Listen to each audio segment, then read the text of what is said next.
Mtakatifu, Mungu Baba na Mwana na Roho Mtakatifu, kama mwanzo na sasa na siku zote. Mungu Mwenyezi, tunakuomba ututende mambo sisi mzima wako, tunapoingia kwenye mada ya leo, kuendelea kutafuta ufunuo wako, tupate kuyashika yote kwa msaada wako.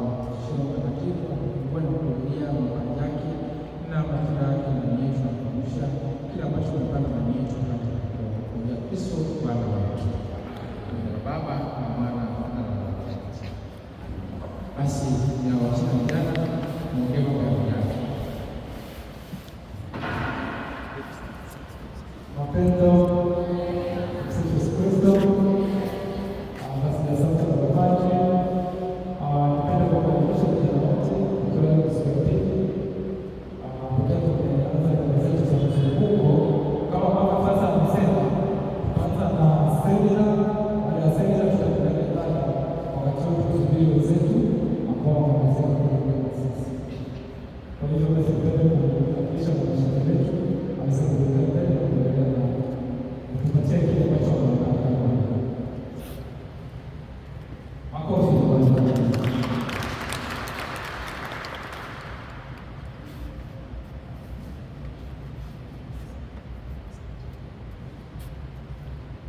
Yesu Kristo. Mapendo. Nimshukuru Mwenyezi Mungu kwa kufika katika parokia hii. Nimshukuru Mwenyezi Mungu kwa kunipa kibali na kuwa nanyi siku ya leo. Kwa jina naitwa Mwalimu Charles Nekule.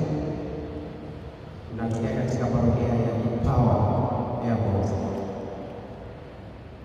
Na hapa nimetumwa na utume kwa Imarisha Familia Tanzania, kwa kifupi UFATA. Basi sisi tunajishughulisha au tunafanya utume kwa kuimarisha familia katika malezi ya watoto, vijana, wachumba, wanandoa na hata wazazi. Yesu Kristo. Utume huu uko chini ya Kanisa Katoliki, sheria kabisa, na utume huu unaweza ukawa mwanachama hata wewe, sio mtu. Hivyo kabla tusianze semina, niwakaribishe yote katika utume huu, kwa sababu tunawahitaji sana. Ili uweze kuwa mwanachama katika utume huu, unatakiwa upate elimu inayohusiana na haya mambo ya malezi, na elimu hiyo utaipata kwa kukaa hostel kipindi cha wiki mbili. Hapo utakuwa umemaliza semina, lakini ukitaka kuwa mwalimu unaweza kurudia tena semina nyingine, yaani walimu kwa kipindi cha siku 21, yaani 3. Niwakaribishe vijana wote, na semina yetu itaanza tena mwezi wa 8. Tunashukuru Mwenyezi Mungu, tunashukuru paroko kwa hapa mkaguzi tulipata wanaparokia wa hapo walikuja kwenye semina ambao nilikuwa naye, akiwemo mama yangu Devota Mtayoba, tulikuwa naye kwenye semina kama hizo. Nafikiri ukitaka unaweza kumwona, lakini tunawahitaji sana. Tumsifu Yesu Kristo. Basi semina yetu au mambo yetu tunajihusisha na mambo mbalimbali. Jambo la kwanza tunalojihusisha nalo ni malezi ya mtoto. Tunafundisha namna ya kuweza kulea mtoto katika hatua kutoka kutungwa kwa mimba mpaka anapozaliwa, lakini tunaendelea kumlea huyu mtoto mpaka anapokuwa kijana. Hapo vilevile tunawalea vijana, na hawa vijana baada ya kuwalea mpaka watakapotambua utu wao, basi tutaendelea kuwalea katika utu wao. Kwa hiyo kama tena katika ndoa, basi anakutana na sisi kwenye mambo ya ndoa. Tumsifu Yesu Kristo. Bila kupoteza muda, sisi huwa tunafundisha mambo mengi sana, lakini kulingana na muda, yaani tukisema hata tuandae semina, yaani kuanzia asubuhi hata mpaka jioni, bado haitoshi, lakini nitazingatia muda niliopewa hapa ili nisiwaboe, lakini tukiona naogoa basi nitakusamehe. Nitakaribisha maswali kuandika. Kama swali lolote unaweza ukaliandika ukalileta mbele. lakini baadaye tutatoa muda wa maswali. Tumsifu Yesu Kristo.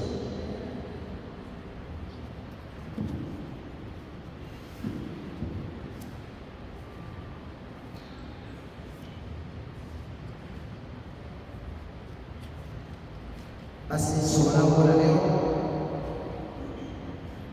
la leo au mada yangu ya leo inahusu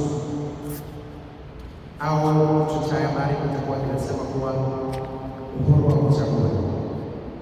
Uhuru wa kuchagua. Tukijua kwamba kijana baada ya kutoka katika hatua ya utoto, na hii mada ni mahususi kabisa kwa ajili ya vijana. Baada ya kutoka katika hatua ya utoto, basi mzazi anaupa uhuru wa kuweza kuchagua. Wengine kwa bahati mbaya wamepewa uhuru wa kuchagua wakiwa watoto, lakini wengine wamekuwa katika malezi, lakini baada ya kufika ujana wamepewa uhuru wa kuchagua. Na uhuru wa kuchagua upo ni asili ya Mwenyezi Mungu. Baada ya kuumba binadamu alimpa pia uhuru wa kuchagua. Nawe hapo umepewa uhuru wa kuchagua. Cha msingi kwamba unachagua nini. Tumsifu Yesu Kristo. Tukirejea kitabu cha Mwanzo katika uumbaji wa Mwenyezi Mungu, baada ya Adamu kuumbwa na Hawa walipewa ile bustani ya Edeni, wakae kule wailinde, lakini baadaye walipewa uhuru wa kuchagua. Wakaambiwa mnaweza kula matunda yote haya, lakini matunda ya mti wa mema na mabaya msile. Pale walipewa uhuru wa kuchagua. Ndio maana hata nyoka alipotokea akamdanganya Hawa alikula. Kwa hiyo aliamua kula kitu au aliamua kwenda vioni na kile ambacho Mwenyezi Mungu alimpa. Na kwenye jamii yetu tumepewa uhuru wa kuchagua. Kwenye jamii kuna mambo mengi. Wewe kama kijana umepewa uhuru wa kuchagua.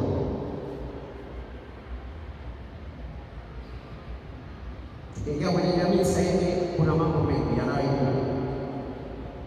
Sisi wajibu wetu kama kanisa ni kukuambia wewe, alafu tunakuacha uhuru unachagua. Tumsifu Yesu Kristo.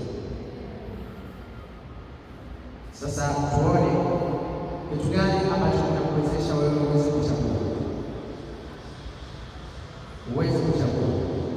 Ili mtu aweze kuchagua, lazima awe ameona, lazima awe amejifunza kutoka kwa mtu, lazima awe aidha amesikia. Sasa jicho lako linakuonyesha nini? Mwenyezi Mungu ameumba viungo vya mwili, lakini hivyo viungo akasema hivi viungo vinafanya kazi kwa pamoja. Mtakatifu Paulo anatuambia huu mwili wetu ni hekalu la Roho Mtakatifu, lakini ameupa mwili viungo mbalimbali vya kuweza kuona, vya kuweza kusikia, vya kuweza kutenda, na akakupa mambo yake yote uweze kuona na uweze kusikia. Sasa tukianza na jicho linakusaidia au unaangalia nini? Kwa sababu tunajua sayansi na kimazingira, jicho linatusaidia kuona. Tumsifu Yesu Kristo. Katika Biblia soma kile kitabu cha Mathayo sura ya 6. Nani mwenye Biblia? Tumsifu Yesu Kristo. Mwenye Biblia? Hakuna. Tuwezi.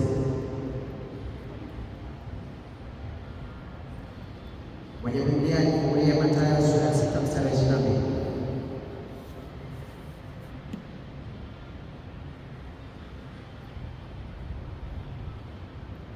Kama kuna hiyo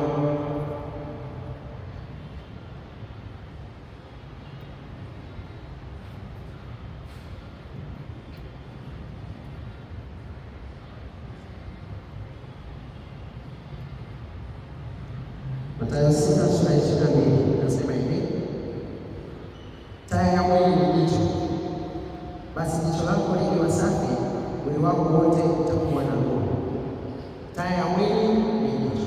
Kwa kuna uhusiano mkubwa kati ya kile unachokiona na mwili wako. Kile unachokiangalia, kile unachotazama kina matokeo katika mwili wako. Tumsifu Yesu.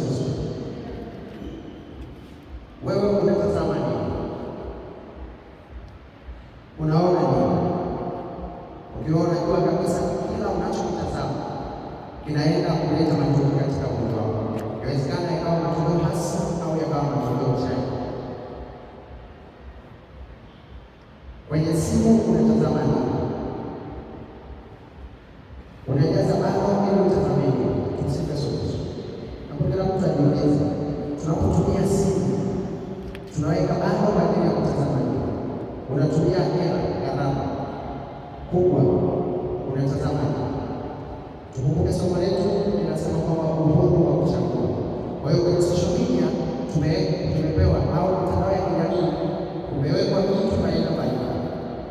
Kuna vitu vyenye manufaa, kuna vitu ambavyo havina manufaa kwako wewe. Kwa hiyo wamekupa uhuru wa kutazama. Unapotazama basi ujue basi baadaye ina madhara katika au ina matokeo katika mwili wako. Kwa kwenye social media unatazama nini? Hilo ni swali la kujiuliza. Kwa bahati mbaya siku hizi mitandao ya kijamii tumekuwa tukitazama hasi. Badala ya kuweka content ambazo zinaweza kutusaidia tukatengeneza pesa, tukatengeneza maisha, tukahamasisha watu kuja kanisani, tunaangalia mambo ya na yapo tu wanakuletea matangazo. Sasa wewe unaamua utazame, kwa sababu hakuna aliyekunyima usitazame. Sasa unapotazama ujue kabisa kile unachotazama ina uhusiano kabisa na mwili wako. Tunaambiwa jicho lako likiwa safi na mwili wako utapata. Maana nini? Utazama vile vizuri, basi na matokeo chanya katika mwili wako. Tumsifu Yesu Kristo. Nimekuja kuongea na vijana ambao wanapitia changamoto mbalimbali. Changamoto hizo wanazipitia kwa kutazama au wanazipitia kwa kusikia au wanazipitia kwa kushawishiwa. Nilipokuwa shule ya sekondari, niko form 1,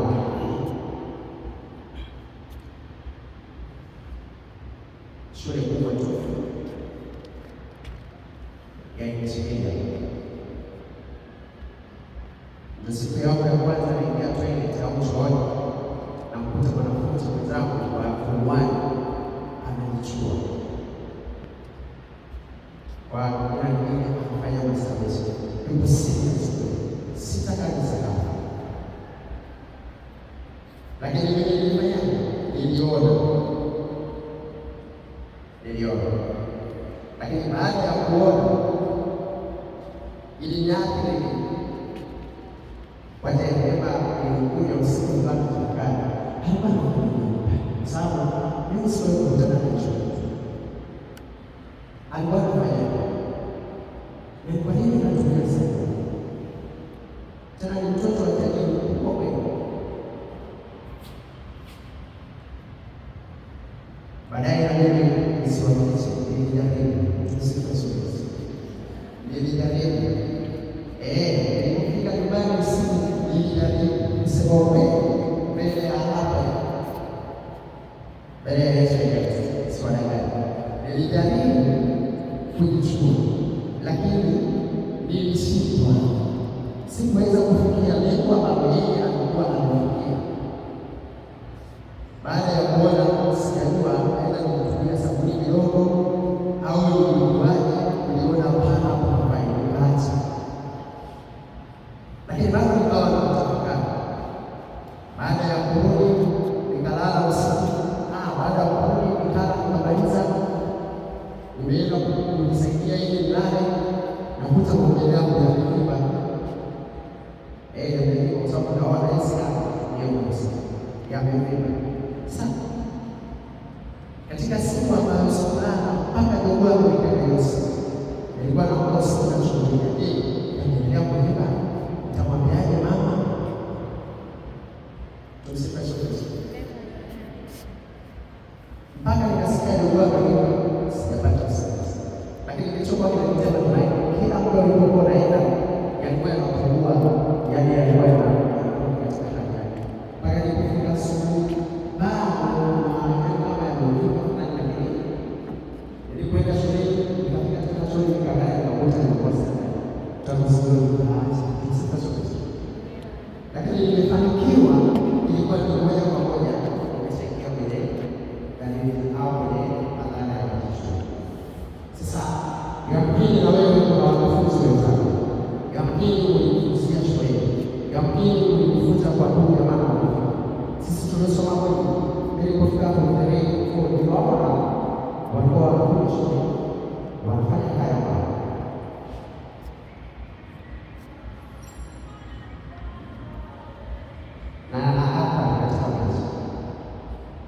Alafu shetani ni mtu mbaya sana, uhuru wa kuchagua. Sasa unachagua nini?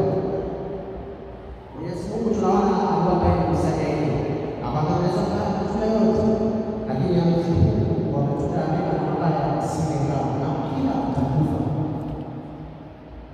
Lakini shetani anatoa alikuwa mwerevu kuliko wanyama wote. Shetani alikuwa mwerevu sana, ndio anakufuata hawa, anakufuata hawa. Sasa wakati inaonekana kwamba hawa hawakuwa karibu na nani? Na Adamu, na anakuwa anamfuata. Unajua anasema mwenyewe, anamwambia ati Mwenyezi Mungu amesema usile matunda haya yote isipokuwa haya ya mti wa mema na mabaya. Yule mwanamke akamwambia hapana, tunajua tunda yote kasoro haya. Kwa hiyo shetani alichofanya alibadilisha swali. Badala ya kumwambia mnaambiwa msile haya matunda ya mema na mabaya, akamwambia mnaambiwa msile matunda haya yote kasoro haya ya mema na mabaya. Sio vizuri yako na watu, sio vizuri. Sasa wewe kama kijana umekutana na marafiki wangapi wanaotumia neno ati, alafu wanatoa makosa kama vile shetani alitumia neno ati, alafu akamtoa hawa makosa, akamtoa kwenye msingi alioweka Mwenyezi Mungu aliyompa, akampeleka kwenye msingi. Kwa hiyo neno ati ina maana tofauti. Mtu akamwambia ati, manake ameshangaa kile unachofanya. Mtu akikwambia ati, anaenda anakwambia hicho unachofanya unakosea. Kwa mfano, mtu akamwambia eti anaweza kushinda smartphone. Amaanza neno ati, hata anaweza kushinda smartphone. Manake ameshakuona wewe mshamba. Anawezaje kushinda smartphone?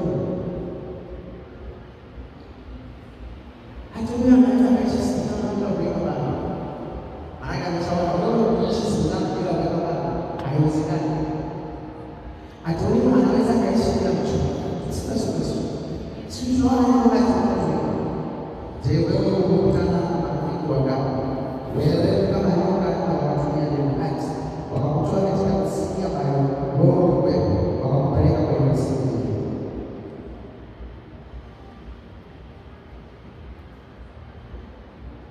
Kwa watoto wadogo, siku hizi maisha yanabadilika sana. Dunia imebadilika. Tunakutana nao wewe, tuna changamoto nyingi. Sasa hizo changamoto hazitaisha leo wala kesho, na umepewa uhuru wa kuchagua ufanye usifanye.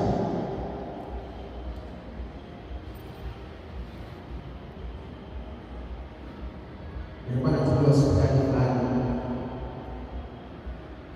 nilikuwa naona akiwa sisi vijana, nikiona padri anaandaa kitu kama hiki, alafu ukaja ukaacha shughuli zako zote ukaja hapa muda huu, alafu ukapata nafasi ya kujifunza, shukuru sana Mungu.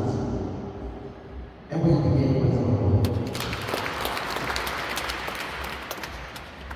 kwa sababu mimi mojawapo wa wale ambao nilikuwa napuuzia sana mafundisho baada ya kuwa serikalini na waona maisha ya sawa mpaka uwe au kutana sana sisi ukwe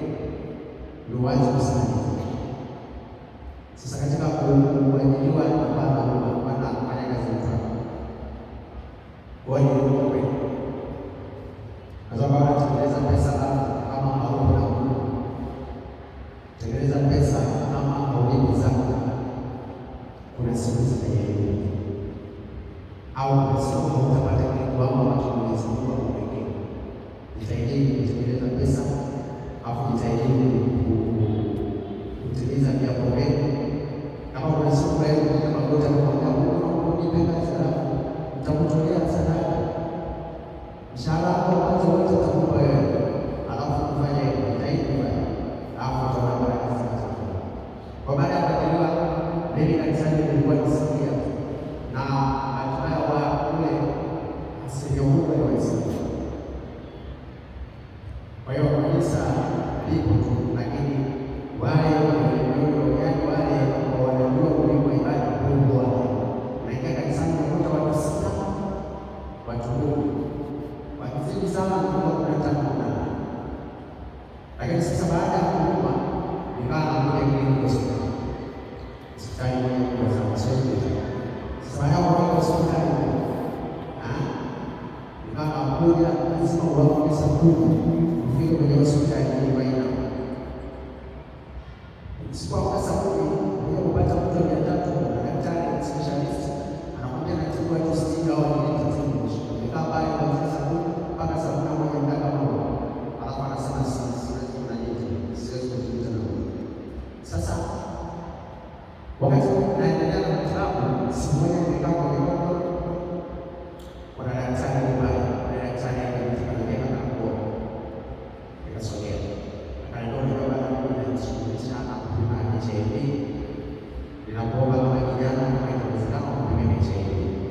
Kama niko kwenye foleni, akaniambia ukienda kupima HIV itakusaidia kutibiwa mapema. Of course, kwa sababu nilikuwa nataka sana niende nikapima. Kumbe ukipima HIV pale kwenye hospitali, kitendo cha kuchukua taarifa zako zilizokuwa mpaka kabisa. Kwa hiyo kitendo cha kwenda kupima HIV mzangu kuulizia nini? Pesa. Kwa hiyo yeye anasema ni baba ndiye anamshawishi watu hadi wanaopima. Nafikiri nimeshakutana na sio? Yes, yeah. Kwa baada ya kupima kuweka kaka nyuma na mama na baba. Baadaye hamasa.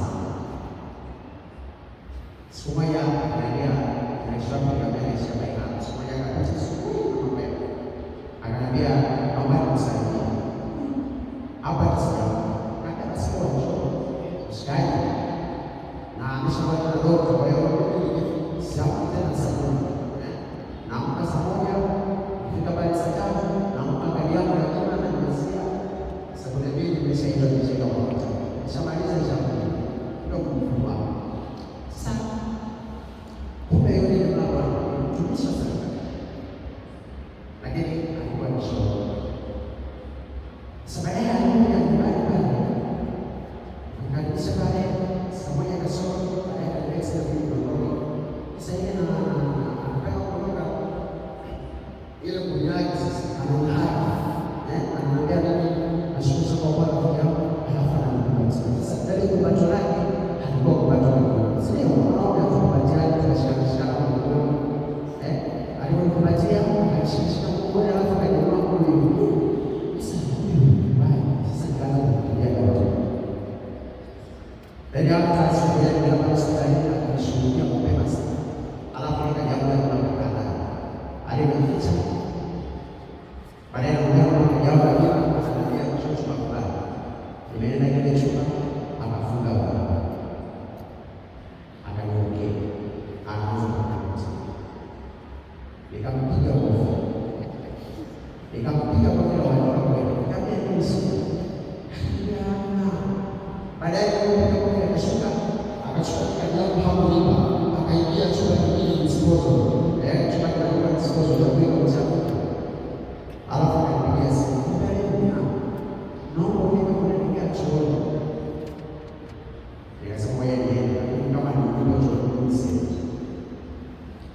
lakini ukifika hapo tunataka chumba kingine nikaenda nifika pale nafungua mlango anaanza kuja kuja kuna dada anaitwa Wina anahitaji hapa wewe ni naye msifanye hivyo nikajala kwa mimi na mimi nilikuwa nataka kuwasiliana na wewe mwambie mtu wako vipi kwa nini kufika kule tena ananiangalia kweli ikabidi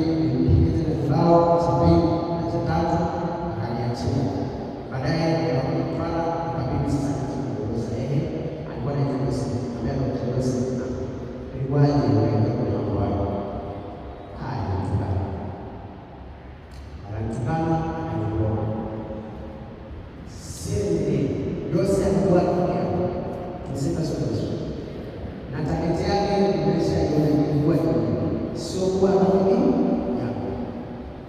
Kwa hiyo katika hilo shuleni, wewe kijana unayesoma utakutana na mwalimu shule utakutana na mwalimu mwenye tabia kama hiyo.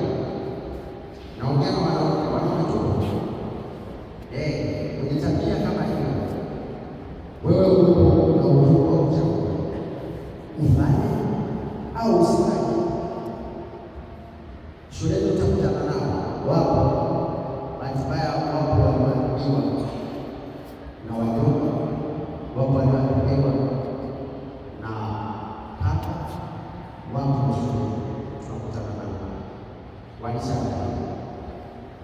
Sasa mtu kama huyo kukutana naye shuleni unamsaidia na anakuja taratibu, na wewe ukikaa naule jamaa jinsi alikuwa anaongea wa alikuwa anasema alipatana na mtu wakawa marafiki, baadaye kuna yule mtu naye yeye yuko kwenye mashirika ya msaada, anasaidia wale watoto kwa kuna shirika linaleta hela, anasaidia watoto mtu mkubwa na anaoza.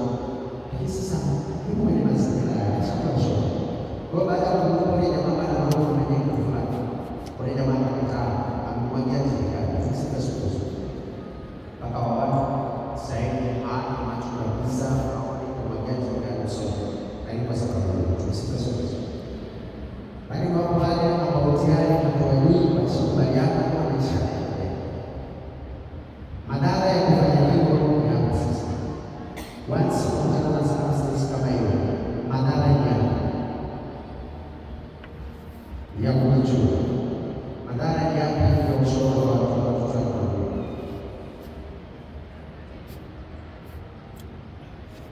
Yule anayejua tunaenda kwa ile sehemu ya uongo,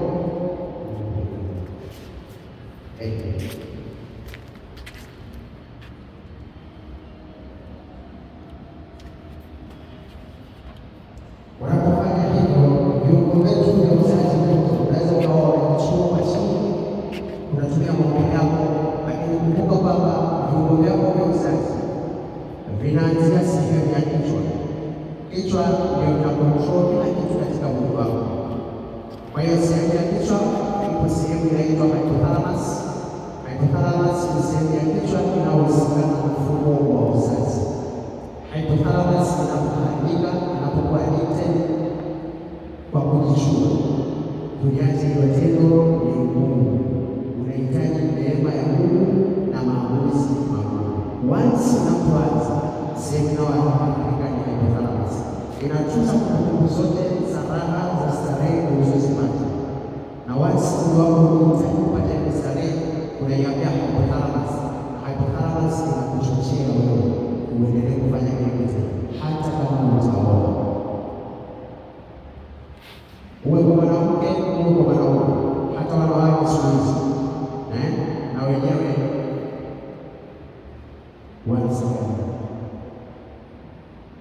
kwa shetani hajamwacha mtoto wa kiume, hajamwacha mtoto wa kike. Kwa hiyo na wewe unahitaji.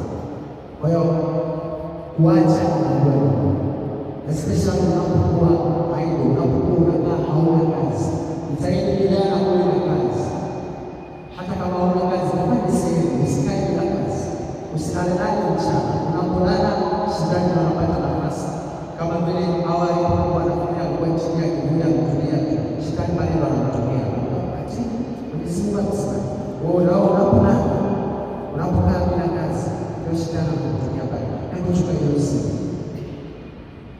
unataka kutakaje wale message yoke bana, haingeza nenda kwenye peji fulani hapo sasa, na wenyewe wanakuleta kufungua, tukienda kufunja, wanaanza kukuletea matangazo na matangazo yao sio yanakuja, umekaa peke yako umeboreka, hamna mtu wa kupiga naye story, mpaka kukutana na matangazo ambayo unashuhudia. Unaangalia mtu mwingine na sisi unaangalia, unashangaa tu matangazo, anapita kwa msuru, amepiga picha na kuzungumza ripoti, alafu sasa uko peke yako, nafikiri labda umekaa peke yako, hauna kupiga naye story.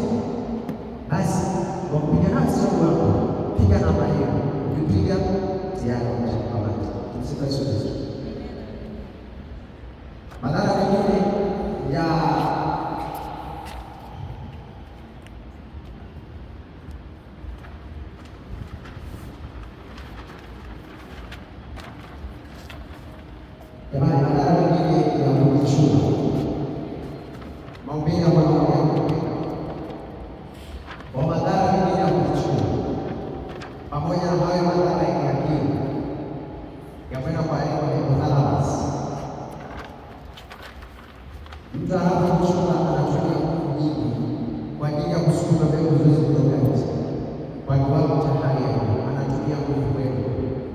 Kwa hiyo unapojichua haya maumbile ya mwanaume, tunapoona maumbile ya mwanaume haya ni msuli. Sasa msuli huu unapokuchua kwa muda mrefu unakufanya unaishiwa, maanake matumizi yamezidi kipindi, kila kitu inabidi kifanyike kwa kiasi. Kwa hiyo utakapokuja kuoa, wala huwezi kusikia ladha ya mwanaume, lakini vile vile utakapokuja sasa useme kwamba nataka kurudia tena, hauwezi kurudia tena, hauwezi kabisa, kwa sababu uzuri umeshaathirika, uume wako umeshaathirika. Lakini vile vile madhara ya kujichua, pamoja na kwamba unashindwa kuacha hata kwenye ndoa. Wapo watu wanakutana nao kwenye ndoa, akishafanya tendo la ndoa na mke wake, wale waliooa, baadaye anarudi anaingia bafuni, bado haijarudia, anaenda kumalizia. Sasa kwa kawaida mwanaume tumesema sehemu zake za uzazi zinaanzia kwenye ubongo, sehemu inaitwa hypothalamus. Kwa hiyo hypothalamus isipofanya kazi vizuri na huku chini hakuwezi kufanya kazi vizuri, kwa anakuwa hivi. Sasa madhara mengine ya kujichua, manake utakuwa unazalisha mbegu chache. Ilikuwa na maana gani? Ili mwanaume aweze kuzalisha mbegu za kutosha, mwanaume huwa anazalisha mbegu milioni zaidi ya 400, ni nyingi. Sasa anapozalisha mbegu zinazalishwa kwenye organi, baadaye hizi mbegu zinabidi zikae kwa hapo, zikae hapo muda wa siku 72 kwa ajili ya kukomaa. Baadaye zinakuja kuhifadhiwa sehemu inaitwa jangwa, hapo zinahifadhiwa kwa muda mpaka pale zitakapokuwa zinahitajika. Sasa maanake unapojichua hauruhusu mbegu zikakaa hapa siku 72 zikakomaa, uwe kwenye ndoa au haupo kwenye ndoa, sababu hichi kitu kimeshakuwa kama mpogo. Kwa hiyo hauwezi kuziacha zikakomaa, utakuwa unatoa mbegu ambazo nyingi hazijakomaa, na hii mbegu hiyo ikomaa lazima iwe na sehemu tatu: iwe na kichwa, iwe na kiwili, na iwe na mkia. Kama haina mkia, iwe haijakomaa. Kwa hiyo tunaweza tukaingia kwenye ndoa tunateseka, hapo tunamshida watu maneno kwamba hapati mtoto, kumbe shida iko kwa mzee. Tusipasue wakabali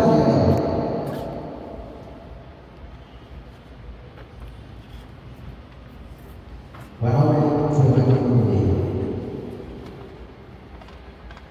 hapo ni mengi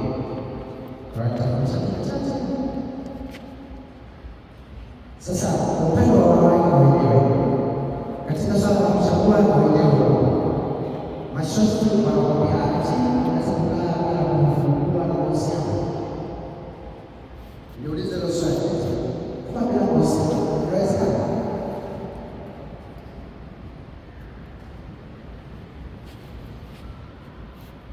Uhuru wa mahusiano, naingia kwenye ishu ya uhuru wa mahusiano. Eti wanawake naweza kukaa bila mahusiano,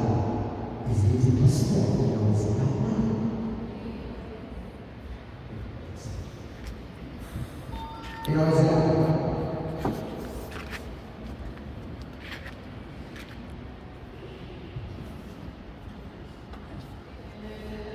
Inawezekana mpaka lini?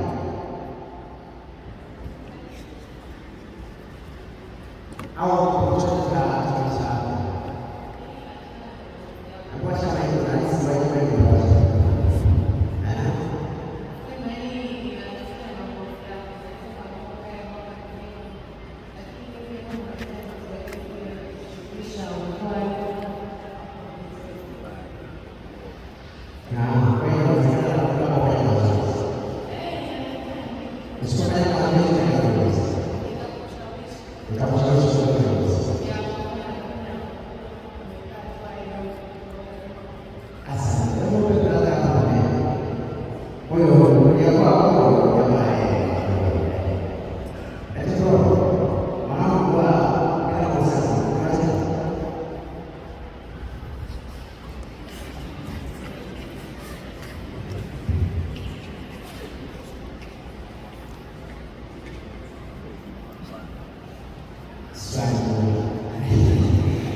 Kwa mfano kama unajishughulisha na kazi, unakuwa kitu cha yaani unaona kukaa na Mungu unafanya kazi, unaweza kata muda mrefu.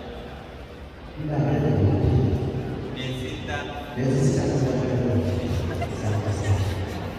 Sawa.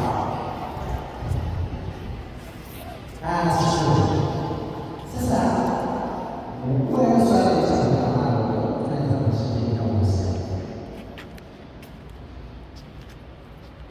Mwenyezi Mungu alituambia sisi tusifanye uasherati.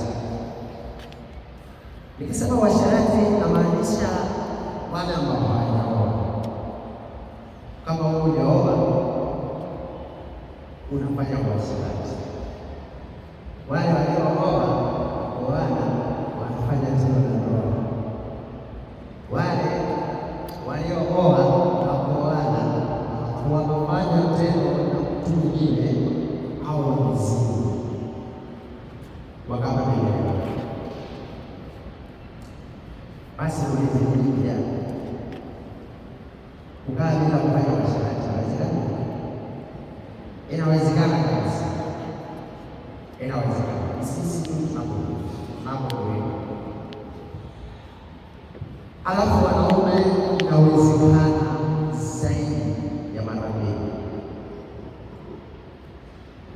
Wanajiuliza inawezekana vipi?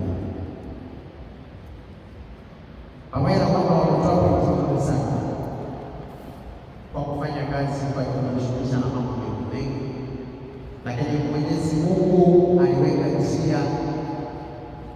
Alijua kabisa ghala zilizompa huyu zikijaa ni lazima zipunguzwe, kwa sababu korodani leo inatengeneza mbegu muda wote.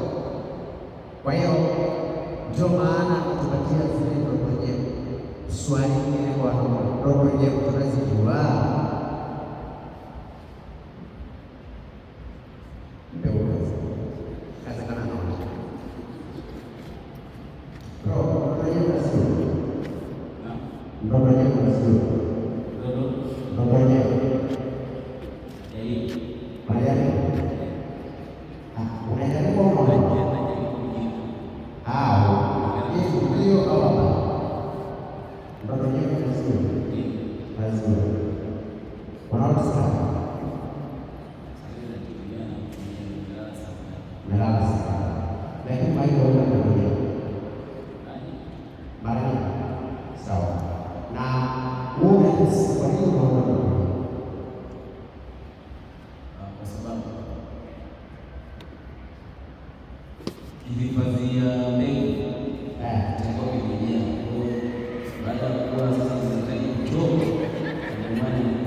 fanya uasherati na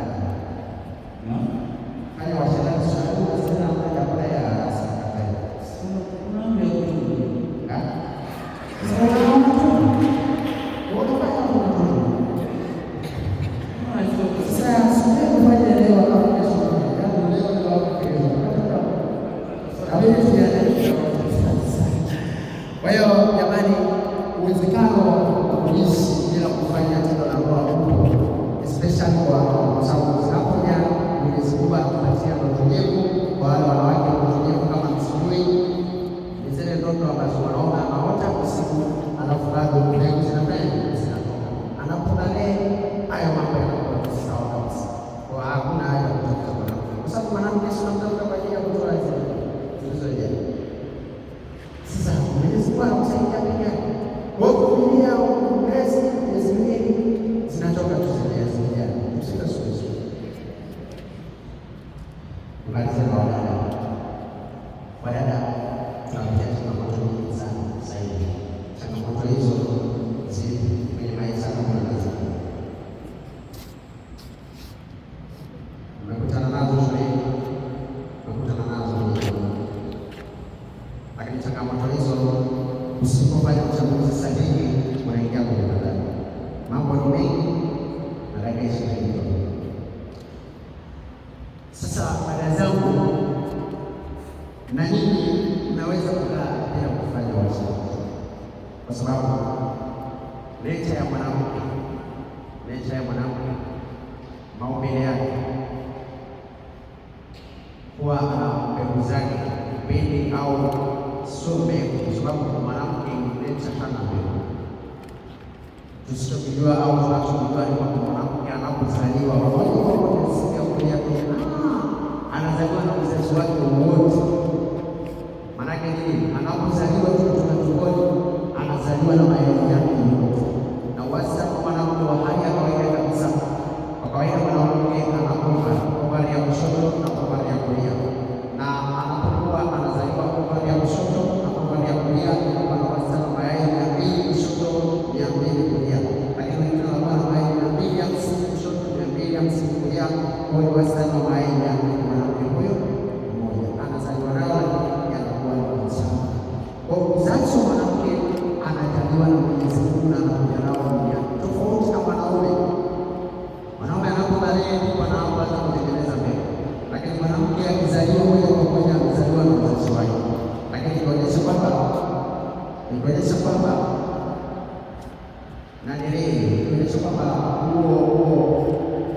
hizo mbegu bado ni changa. Sasa mwanamke anaweza kucontrol hiyo. Unapopata mbegu na huwa zinatoka na baadhi ya mihemko, tuseme sote.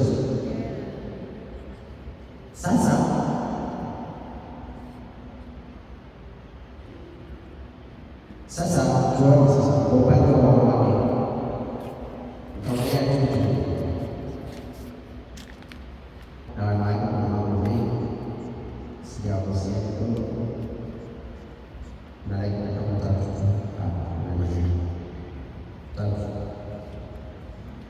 kwa upande wa wanawake, mambo ya moto ni matumizi ya chakula, ikiwemo matumizi ya vitu vinawaangaisha sana. Watu wengi wanaingiza kwenye mahusiano, sasa anaogopa kuzaa. Anapoogopa kuzaa anatumia vidonge vinavyoua vitu hivyo vinataka. Sasa kulingana na muda na leo tunataka kuzaa sasa, nasoma nimeongelea wanaume, nitaomba nafasi tena isikose kutana wanayopatana, alafu pageni kuweka uso wake. Sasa niombe niishie hapa, Mwenyezi Mungu awabariki.